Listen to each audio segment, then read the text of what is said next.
Assalamualaikum warahmatullahi wabarakatuh. Salam sejahtera untuk kita semua. Baik teman-teman, hari ini saya akan menyampaikan materi tentang angket atau kuesioner. Silahkan nanti untuk disimak ya. Adapun beberapa agenda pembahasan yang akan kita bahas. Yang pertama yaitu konsep dasar angket. Yang kedua jenis dan karakteristik angket. Kemudian yang ketiga perancangan angket. Keempat kelebihan dan kekurangan angket. Dan yang kelima itu tugas mandiri. Apa itu angket ya?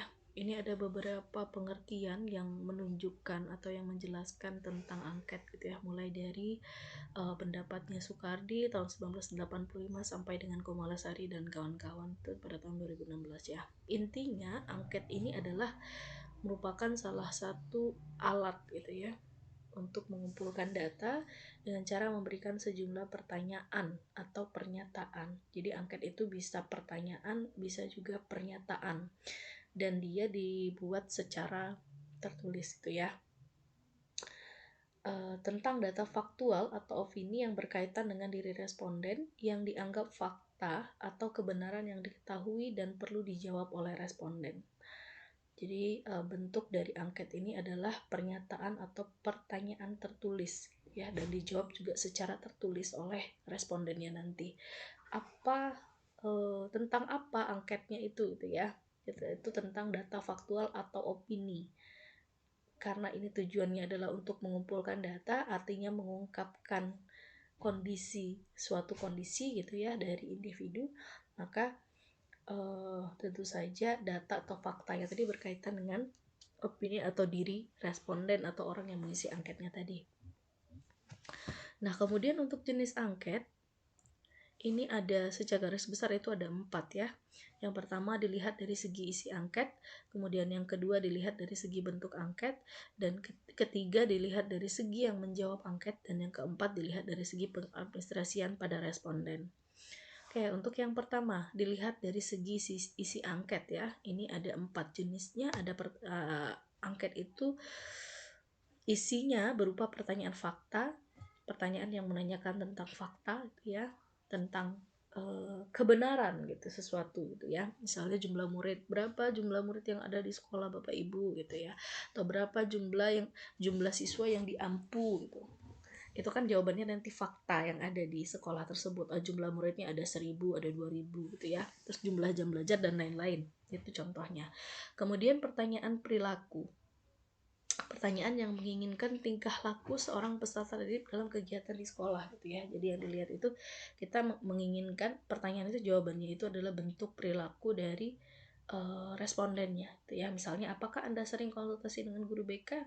Nah, kalau siswanya pernah datang ke guru BK ya berapa kali gitu ya, kalau sering itu artinya kan kita ingin melihat apakah siswa ini perilakunya berkonsultasi dengan guru BK atau tidak gitu ya, pernah berkonsultasi atau sering atau tidak konsultasi dengan guru BK-nya gitu.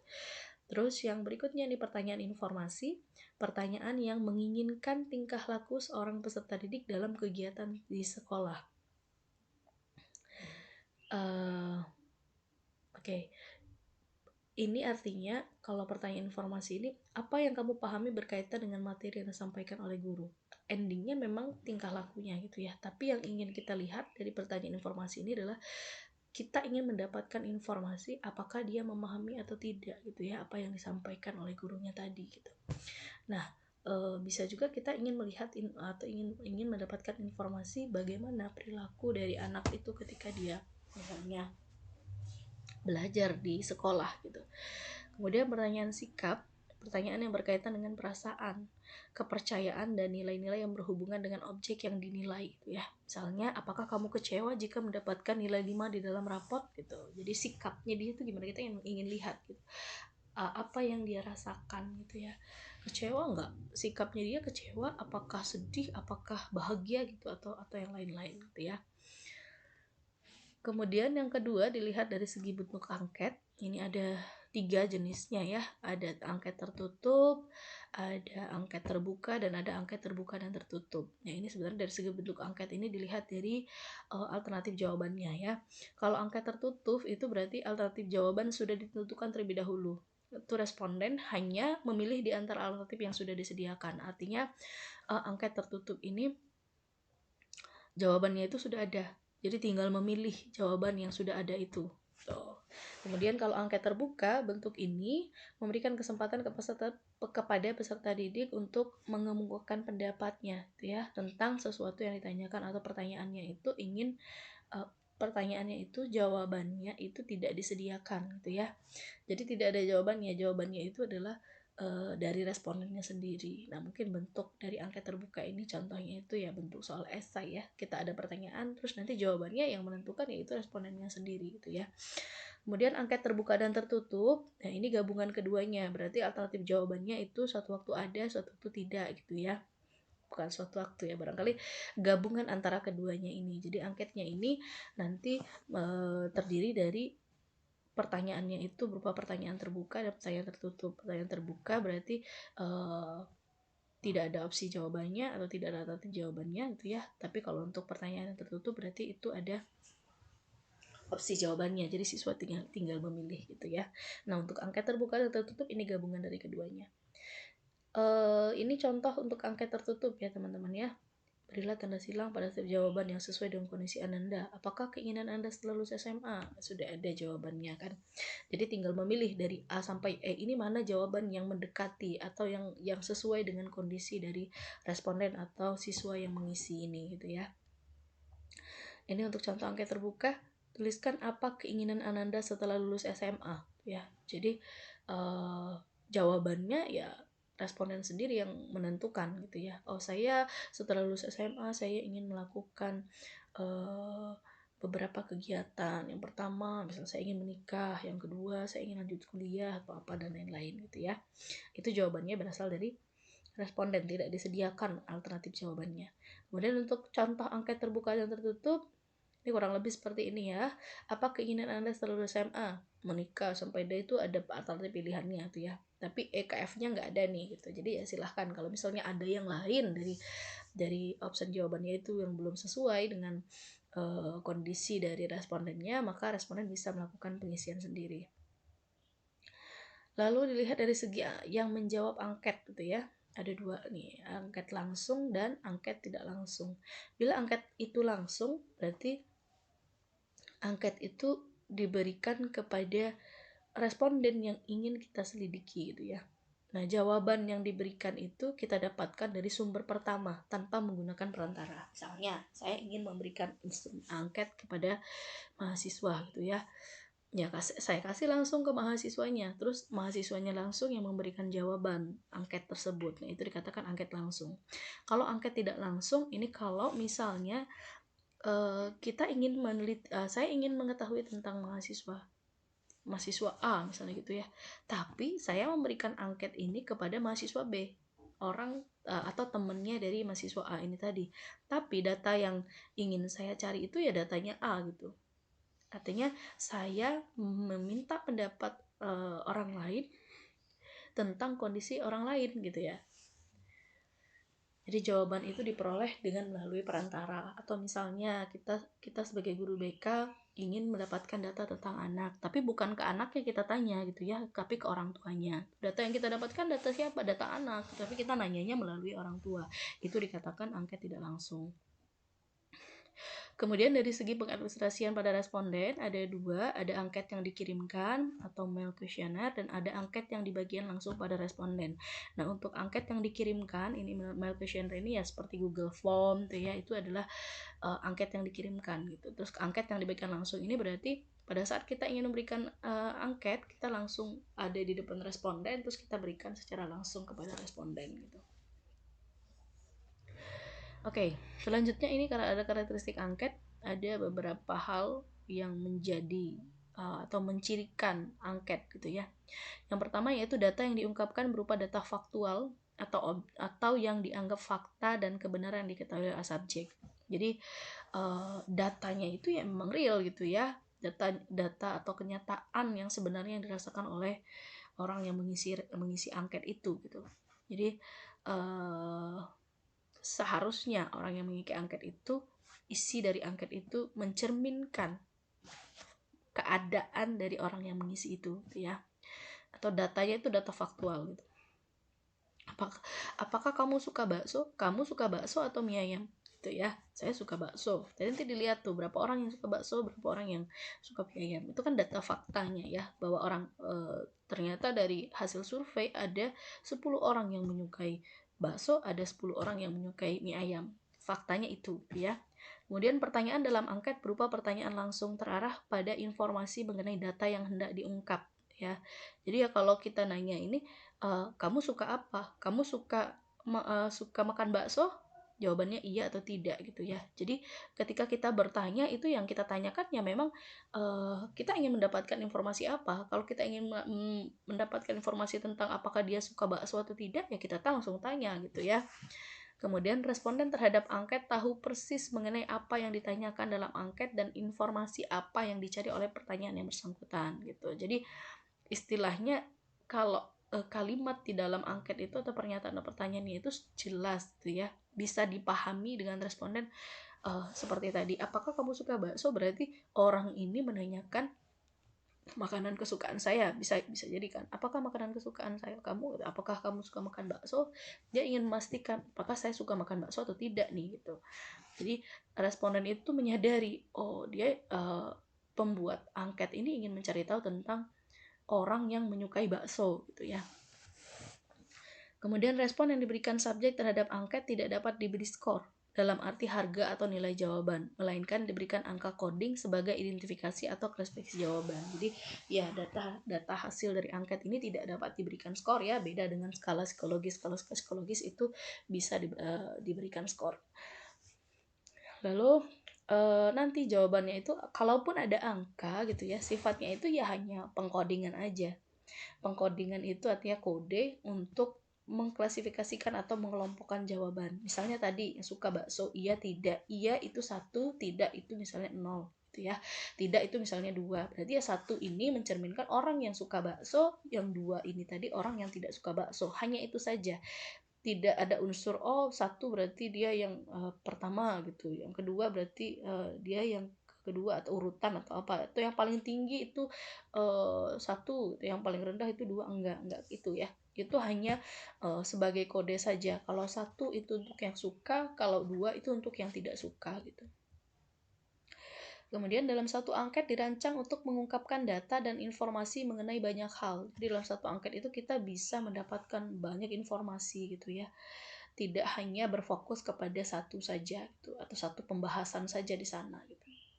Terus data hasil angket tidak perlu diuji lagi reliabilitasnya secara psikometrik, karena reliabilitas hasil angket itu bergantung pada terpenuhinya asumsi bahwa responden akan menjawab dengan jujur seperti apa adanya. Karena itu tadi ya, datanya yang didapatkan itu harusnya data bersifat faktual, data faktual atau kebenaran gitu ya. Jadi ya kita tidak perlu melakukan uji reliabilitas terhadap hasil angket gitu. Kenapa? Karena jawabannya itu kalau sesuai dengan responden itu menjawab sesuai dengan keadaannya, maka itu sudah benar gitu. Jadi ya tidak perlu dipertanyakan reliabilitasnya gitu ya, secara psikometrik, secara pengukuran tidak perlu gitu. Kemudian validitas angket lebih ditentukan oleh kejelasan tujuan dan kelengkapan informasi yang hendak diungkapnya gitu. Jadi ya validitas itu tepat atau tidak mengukur apa yang ingin diukur gitu ya. Jadi kalau validitas angket ini berarti tujuannya apa, terus informasi yang akan didapatkan dari tujuan itu apa saja. Nah, itu lengkap atau enggak datanya, bukan banyak ya, tapi lengkap atau enggak informasi untuk menjawab tujuannya ini tadi. Oke, baik, ini ke poin selanjutnya ya, perancangan angket. Sebelum kita membuat angket, tentu kita harus mengetahui dulu gitu ya, bahwa dalam penyusunan angket itu ada beberapa hal yang perlu diperhatikan. Yang pertama, atau persyaratan ketika kita menyusun angket itu yang harus dilakukan itu apa gitu ya. Yang pertama yaitu menentukan tujuan pembuatan angket. Jadi kita harus menentukan dulu apa sih tujuan dalam membuat angket ini gitu ya. Sehingga informasi apa yang diinginkan. Nah, informasi apa yang diinginkan dari angket yang dibuat. Artinya ketika kita membuat angket ya kita ingin mencari informasi tentang apa gitu ya. Harus jelas dan itu ditentukan di awal. Terus harus ada penjelasan kepada siswa atau verbal setting terkait pengisian angket yang diberikan. Nah, ini berarti kita harus menjelaskan bagaimana petunjuk mengisi angket yang sudah kita susun tadi gitu ya. Kemudian perumusan item harus jelas dan isinya mudah ditangkap. Hindari istilah-istilah yang sukar. Ingat tadi angket itu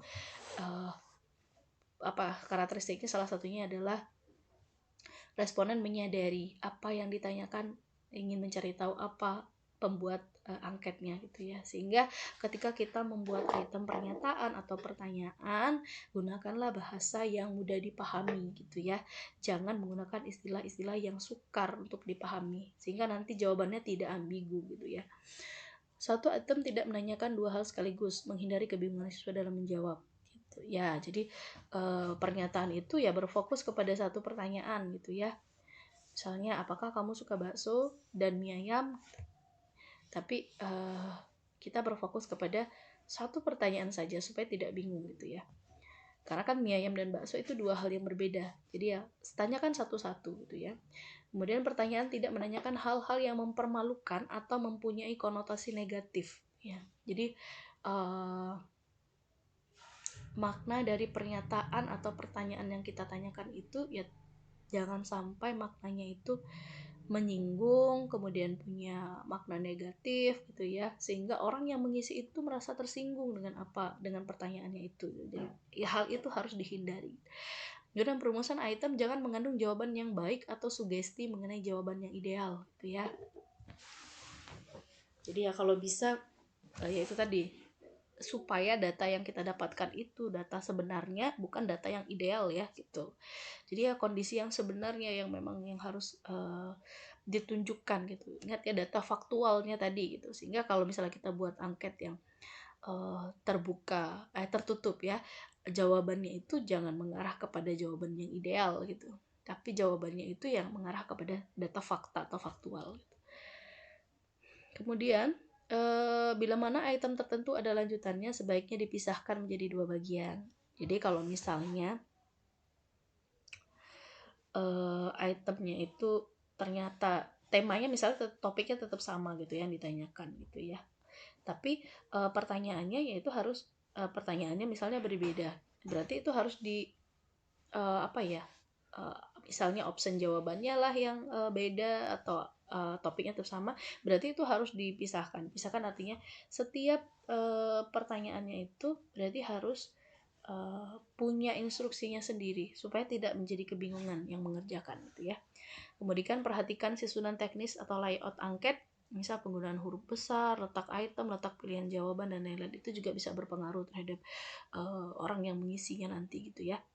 Butir-butir dan cara menjawabnya berbeda dengan butir lainnya. Hasil disertai instruksi yang jelas. Oke, butir-butir yang cara menjawabnya berbeda dengan butir lainnya harus disertai instruksi yang jelas. Ya itu tadi ya. Kalau misalnya pernyataannya itu ya, kalau gabungan tadi ya saya bilang ada angket terbuka, ada angket tertutup. Misalnya yang pertama ini kita menggunakan angket tertutup, terus yang kedua ini menggunakan angket terbuka. Kita harus memberikan instruksi yang jelas dari masing-masing butir yang berbeda, instruksinya ini tadi gitu ya. Jadi instruksinya harus jelas. Kemudian pengisian kuesioner harus dilangsungkan pada waktu yang tepat, karena yang diungkap itu adalah data faktualnya. Jadi ya memang sesuai dengan waktu yang ditentukan lah istilahnya begitu ya, karena kan kadang kondisi orang tuh kan suka berbeda-beda gitu. Jadi ya seharusnya pengisian itu dilakukan atau dilangsungkan pada waktu yang tepat gitu ya. Kemudian angket diberikan kembali ke siswa dengan pertimbangan ada kemungkinan kondisi siswa berubah dengan kondisi saat pertama kali mengisi angket. Nah ini juga gini yang tadi yang saya maksudkan ya, angketnya bisa digunakan misalnya awal semester, terus di akhir semester kita berikan lagi misalnya begitu. Kenapa kok bisa digunakan secara berulang? Yaitu tadi karena pertimbangannya adalah kondisi siswa itu bisa saja berubah gitu ya, jadi tidak tetap, namanya manusia ya gitu. Kondisi psikologis orang tuh kan nggak statis, tapi dia fleksibel kan, artinya berubah sesuai dengan kondisi yang dihadapi saat itu gitu. Oke, kesimpulannya, guru BK atau konselor ketika akan merancang angket harus memperhatikan hal di atas. Sebaiknya angket dilalui dengan membuat kisi-kisi. Oke, ini ada hal-hal yang perlu diperhatikan dalam penyusunan angket. Yang pertama, tujuan yang akan dicapai. Sama sebenarnya tadi ya. Tujuan dirumuskan secara singkat dalam kisi-kisi. Pada pengantar angket juga dibukukan tujuan pengisian angket. Jadi responden itu mengetahui apa sih tujuan dari penyusunan angket ini gitu ya. Kemudian jenis data yang diperlukan deskripsikan secara singkat sehingga dapat dijadikan pedoman bagi perancang angket atau guru BK atau konselor tentang data apa saja yang diperlukan dari responden. Kemudian ada unsur-unsur data gitu ya. Dari unsur-unsur data ini guru BK bisa merinci lebih detail tentang unsur-unsur data apa saja yang ingin dicari atau didapatkan dari penyusunan angket ini gitu ya. Terus nomor item juga ini dimunculkan di kisi-kisi ya, sehingga perancang itu bisa memperkirakan seberapa banyak data yang akan diperoleh. Kemudian responden, sebutkan sumber data atau orang yang akan diberi angket. Hal ini diperlukan untuk membantu memudahkan konselor ketika membutuhkan data yang bersumber dari beberapa responden ya. Karena kita ingin mengetahui kondisi seseorang melalui angket ini ya. Jadi seharusnya dalam angket itu harus ada data identitas dari pengisi atau respondennya tadi. Kenapa? Karena kita kan ingin mengetahui bagaimana kondisi dari respondennya. Oke, ini tahapan penyusunan angket. Yang pertama merumuskan tujuan pembuatan angket, kemudian kedua membuat kisi-kisi angket, ketiga menyusun kalimat pertanyaan atau pernyataan berdasarkan kisi-kisi yang dibuat. Kemudian lengkapi angket dengan identitas responden, itu juga diperlukan ya. Pendahuluan yang berisi tentang penjelasan tujuan angket dan petunjuk pengisiannya. Kemudian penyusunan angket final, pengadministrasian angket. Nah, ini contoh kisi-kisi angket. Ada tujuannya memperoleh data yang lengkap tentang siswa. Jenis data yang ingin kita dapatkan itu ternyata kita ingin mendapatkan beberapa data ini gitu ya. Ada data identitas siswa, ada identitas orang tua, keadaan keluarga, data kesehatan, data prestasi belajar, dan data pendidikan. Ini yang saya maksudkan tadi bahwa dalam angket itu kita bisa mendapatkan beberapa atau banyak data gitu ya. Terus ini unsur-unsur datanya, ada nama, nomor induk, jenis kelamin, dan lain-lain. Nomor itemnya, terus respondennya siapa nih yang kita tuju gitu ya. Jadi dalam satu angket ini bisa kita berikan kepada orang tua, bisa juga kita berikan kepada siswa atau guru gitu ya. Jadi data yang kita dapatkan ini dari beberapa pihak, tidak hanya dari siswa saja, tergantung dari data apa yang ingin kita dapatkan gitu ya, atau yang kita ingin kumpulkan. Oke, kenapa harus membuat kisi-kisi? Karena kisi-kisi yang dibuat itu akan membantu guru BK atau konselor dalam menyusun angket dan lebih mudah dalam mengelompokkan data yang diperlukan, gitu ya. Nah, kemudian angket ini disusun, diadministrasikan, diberikan kepada siswa ya. Setelah diisi kepada siswa, dikumpulkan kembali ke konselor untuk dipelajari dan diolah. Nah, hal yang perlu diperhatikan oleh guru BK ketika mengumpulkan jawaban dari siswa itu memperhatikan jawaban yang mencolok ya.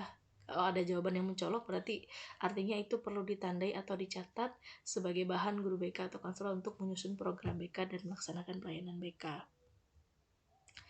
Ini contoh angket yang berbeda dari yang tadi. Ini di contoh angketnya ya. Ada judul angket aktivitas mahasiswa selama pandemi, ada pendahuluan yang ini menjelaskan tentang ini angket apa, tujuannya untuk apa gitu ya, dan minta kesediaan mahasiswa atau orang atau ananda atau responden untuk mengisi angket ini gitu ya. Kemudian ini ada identitas responden, ada nama, jenis kelamin, usia gitu ya. Terus petunjuk pengerjaan, dan ini ada pernyataannya. Kalau teman-teman lihat ini pernyataannya, bangun tidur jam 05.00, jawabannya iya atau tidak. Jadi fakta yang ingin kita lihat, apakah mahasiswa ini bangun tidurnya itu jam 5 gitu ya. Mengikuti kuliah online tepat waktu. Jawabannya iya atau tidak gitu. Jadi kita ingin melihat apakah mahasiswa ini selama masa pandemi ini ya, ketika perkuliahan online datang tepat waktu atau tidak gitu. Oke, kelebihan dan kelemahan. Yang pertama, angket merupakan metode yang praktis karena dalam waktu yang singkat bisa mendapatkan jumlah responden yang banyak dan waktu yang singkat. Ini kelebihannya ya. Jadi itu tadi, praktis karena ya kita membuat instrumen angket gitu ya dalam satu kertas gitu. Nah, kita berikan ke siswa menjawab secara tidak langsung, kita bisa mendapatkan informasi secara singkat kan gitu. Dan dengan jumlah data yang lebih banyak. Coba bandingkan dengan wawancara misalnya. Kalau wawancara kan kita tidak bisa langsung wawancara secara berkelompok, ya bisa saja formatnya berkelompok, tapi kan yang ditanyakan kan satu-satu gitu ya, jadi lebih memakan waktu. Kemudian pada angket tertutup memudahkan konselor dalam membuat tabulasi hasil, ya karena sudah ada jawaban iya atau tidak, sehingga mengelompokkan datanya itu kan lebih mudah tuh ya. Kemudian pada angket terbuka responden mempunyai kebebasan untuk memberikan keterangan, karena tidak dibatasi, artinya ya bisa saja yang tadinya kalau yang angket tertutup kan sudah ada opsi jawabannya, alternatif jawabannya, artinya ya bisa saja kan kondisinya itu atau jawaban yang akan diberikan oleh responden itu ternyata tidak ada di opsi jawabannya gitu. Sehingga kalau pada angket terbuka itu kan kita membuka kesempatan kepada responden untuk mengungkapkan sebebas-bebasnya gitu ya, memberikan keterangan tentang dirinya. Merupakan metode yang ekonomis dari segi tenaga yang dibutuhkan, antara lain tidak memerlukan kehadiran konselor. Ya sebenarnya dalam pengisiannya kita kasih aja angketnya kan, tidak mesti harus ada konselornya di sana atau guru BK-nya di sana gitu ya. Setiap responden menerima sejumlah pertanyaan yang sama, kemudian responden mempunyai waktu yang cukup untuk menjawab pertanyaan. Kemudian untuk kekurangannya, yang pertama, responden sering tidak teliti dalam menjawab sehingga ada pertanyaan yang terlewati atau tidak terjawab. Nah ini mungkin yang perlu diperhatikan juga ya, ketika mengumpulkan, dicek apakah angketnya itu sudah lengkap dijawab atau belum. Kalau misalnya belum, berarti siswa diminta untuk mengisi gitu. Kemudian sulit untuk mendapat jaminan bahwa responden akan memberikan jawaban yang tepat. Betul, namanya angket secara tertulis kan kita tidak tahu ya. Istilahnya kita tidak bisa mengkonfirmasi. Kalau misalnya tadi bedanya dengan wawancara, ya kita bisa mengkonfirmasi hal itu secara langsung gitu ya, melalui jawaban yang diberikan, dan kita bisa melihat bagaimana ekspresi atau bahasa tubuh dari responden ketika menjawab pertanyaan kita gitu. Kemudian pengguna terbatas hanya pada responden yang bisa membaca dan menulis. Ya tentu saja karena ini bentuknya angket tertulis ya, pertanyaannya tertulis, terus ininya juga jawabannya juga tertulis, sehingga kalau orang nggak bisa baca dan nggak bisa menulis ya nggak bisa gitu.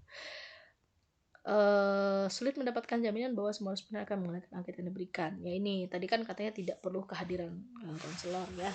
Jadi ya bisa aja kita minta tolong, sama halnya misalnya seperti Google Form, ada yang mengisi ada yang tidak gitu ya.